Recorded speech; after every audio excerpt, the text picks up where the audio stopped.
Hi everyone, my name is Amanda and I have an autoimmune condition. I have POTS and I've had other chronic illnesses that I've healed a lot from.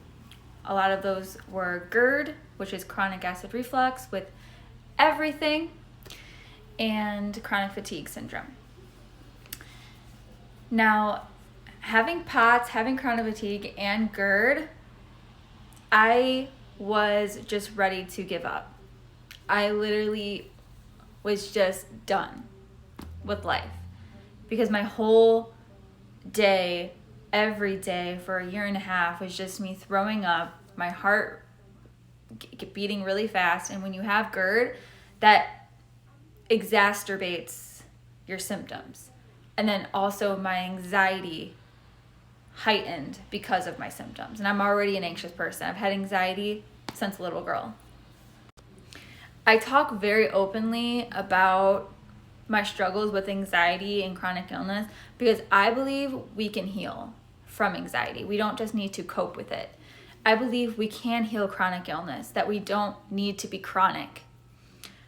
Through my research, through what I've studied, is that the emotional body is connected to our physical body and it plays a part. Mind, body, and spirit are all connected. So healing is not overnight and healing takes time, and we need to totally be aligned with our mind, body, and spirit. I was living a life before that was not true, that was not authentic. I was living a life with anxiety every day, with fear every day, with incorrect core belief systems about who I am as a person. Because I've experienced a lifetime of abuse, I was chronically exposed to dysfunction and narcissism. My body was in a high stress state since a child. I've been in survival mode for a long time. And Joe Dispenza talks about this. Other scientists talks about how nature cannot be in emergency mode for a long time. This is how dis-ease happens in the body. So it is no wonder that my body developed and manifested a chronic illness where I then became sick. But the truth is that I have the power to heal. I've always been an intuitive empath. I've always absorbed the energy around me. I've always been super aware. If there was fighting going on, it affected me.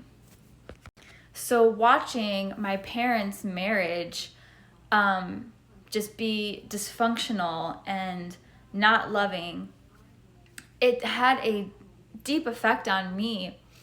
And when I was little, I remember one time getting hit for having a smart mouth on my back and just leaving a welt, and my mother saying she deserved it. And this had an effect on my nervous system 100%. This is why I still remember that exact moment to this day, because I started developing this belief system that I'm bad, because my parents never could take accountability. They could never apologize. They can't say sorry, like, hey, I messed up. There was never any resolve. It's almost like they were perfect. They could do no wrong, and I'm always wrong. I'm always the one to blame. And I took on their shame. I took on all of that, and it was never mine to take on. So I developed core beliefs that I deserve abuse and punishment. I'm bad, that I'm not lovable. They would always make it seem like I'm hard to love, that they would project onto me that I'm mean and a bully, which is not the truth. They were actually bullying me and being mean to me. I was always standing up for myself. I'm a big personality. I don't take shit. I always stand up for myself, and I'm a truth seeker. So I don't have any, I'm not passive aggressive like my covert narcissistic mom.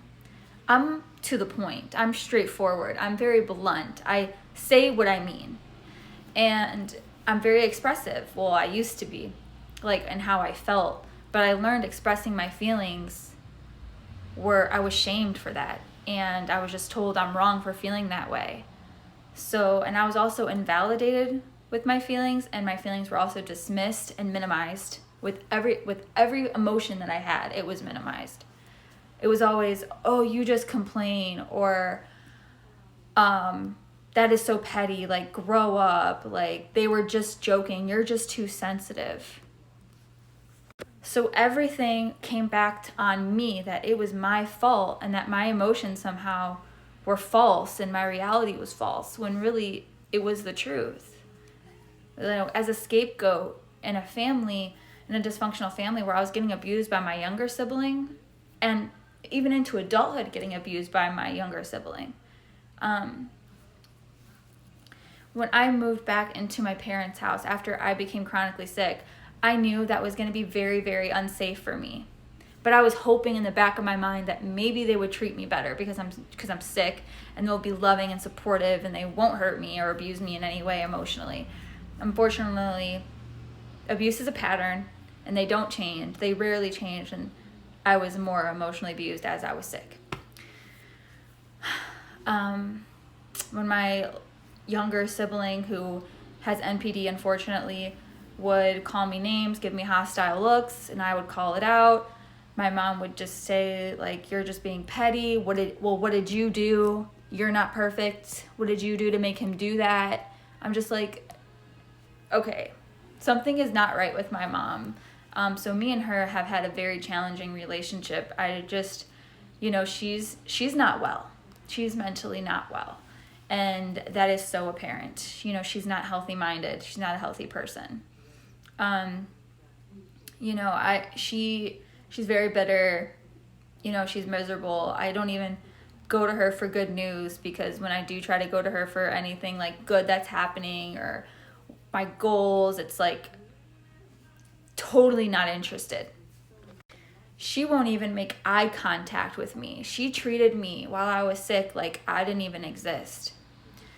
And when you're dealing with sick narcissists like that, they like kick you while you're down. Like, if you're emotionally and physically distracted, that's when the abuse gets worse, because you're stuck.